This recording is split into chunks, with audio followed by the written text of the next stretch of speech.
So this is part 2 on answering some of the comments that have been left on my video about spirituality and religious conditioning. And this is really to wrap up what I was talking about, as I want to explore more about other topics to do with religion, spirituality, psychology, and trauma, because that is what I really am interested in. I'm studying psychology with Open University, so I am actually going to be qualified in counselling and psychology. So for me, it's very important to talk about these topics. They're close to my heart. So I'm going to just quickly discuss what has been written here that perhaps I feel didn't quite understand what my video was about. So just very respectfully, I understand this person is obviously still, this person has gone into Christianity and I've gone out of it. Now, I completely respect their viewpoint. Obviously, I'm not a Christian and I don't believe in Bible. I don't believe in Jesus or a God, Yahweh or Jehovah. It just doesn't resonate with me, but you know, everybody's got the right to live their life how they want it. But I do agree with the fact that bringing up children in the way that Jehovah's Witnesses do is nothing short of abuse.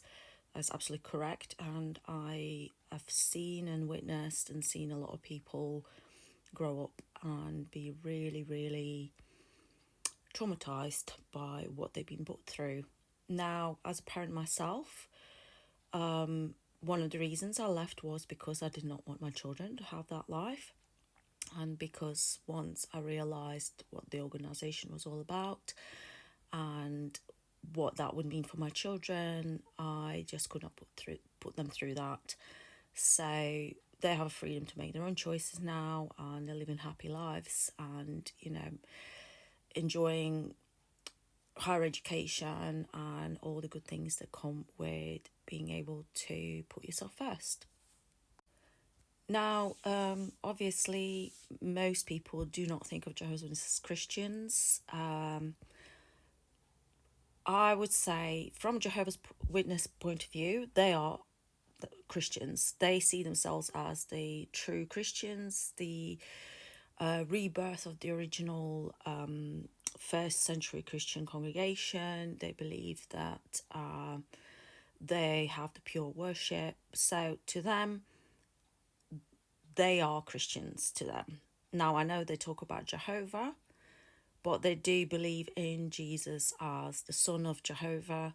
And they also believe that Archangel Michael is Jesus. They believe that Jesus, so Archangel Michael came down on earth was born as Jesus Christ.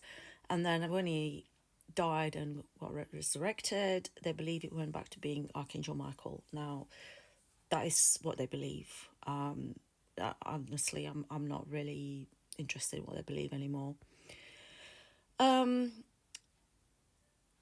Yeah, so there's a recommendation there that I will probably look up, because I always like to keep my mind, open, learning new things. And, I think if we can all have respectful discussions and, agree to disagree, or, teach something new, then why not? We can all, express our opinion respectfully.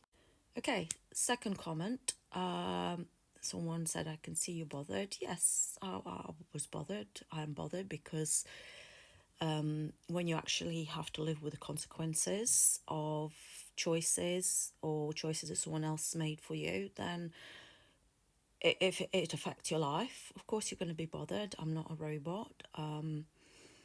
And yes, I am on having a better life, and my life is improving all the time, because I'm learning to reprogram myself, deconstruct. I'm learning to find myself as in my actual who am I? What is it that makes me me? What are my beliefs? What are my values, my standards, my convictions? What is my life path that I want to live that makes me the happiest? I'm really, really just feel that putting myself first is actually the best way to live, because every time I've put someone else first, every time I've prioritized something or someone else, it's always ended badly for me, and I've ended up taking on other people's karma and being mistreated, being used, being abused, and that is no longer a path I can follow, because end of the day, no one's coming. No one's coming to save you.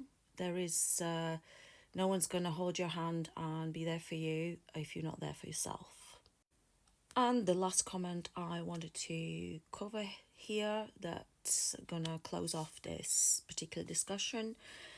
Again, obviously, this viewer says Jehovah's Witnesses aren't Christians. Again, like I said, to Jehovah's Witnesses, they believe they are Christians. That's all I'm saying.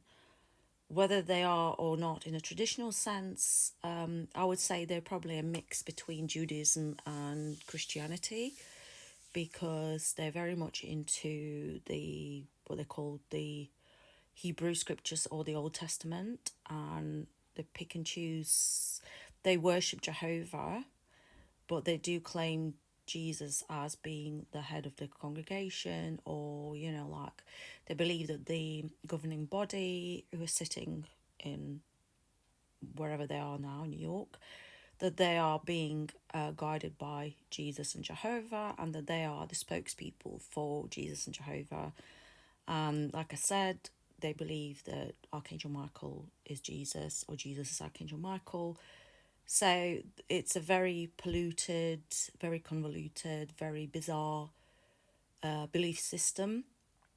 As I'm saying, they believe they are Christians. And when I was a Jehovah's Witness, I obviously took the same viewpoint. Now, I don't, to be honest, I don't really care. Again, my personal perspective is that Jesus did not exist. There is too much evidence of him not existing. There's too much evidence of the beliefs of Christianity being taken from other faiths or religions of that time, especially if you look into Egyptian beliefs on some of their gods and the repeat of the 12 disciples and resurrection, things like that. And if you really want to be open-minded, I recommend you watch film Heretic with Hugh Grant. It's an excellent film that really describes how Christianity evolved from Judaism, and you've got the Muslim faith, which is again an offshoot of that. So they're all related within each other, and they all have their own perspective. So yeah, I don't believe Jesus was real, but if you do and that makes you happy, then